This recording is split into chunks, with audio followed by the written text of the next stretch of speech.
Now, if you want to diminish or pull in your piece, instead of doing 2 stitches in a hole, which is expanding, you are actually going to skip a stitch to contract.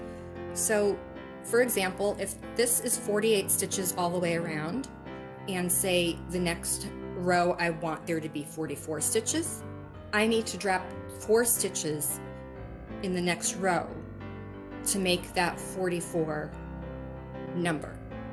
So I would do that evenly, meaning I would drop 1 in each space, spread out proportionally.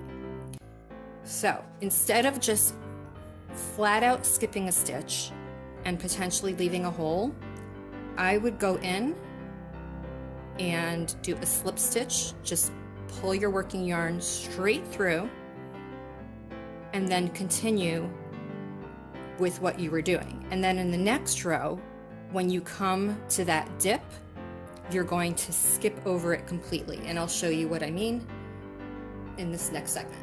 So this is a close-up of where I've gone in and done a slip stitch.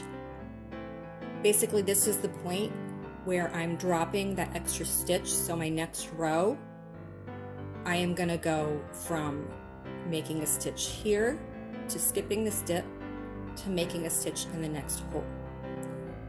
So that way my circumference will start to decrease, and again, I want to do so gradually.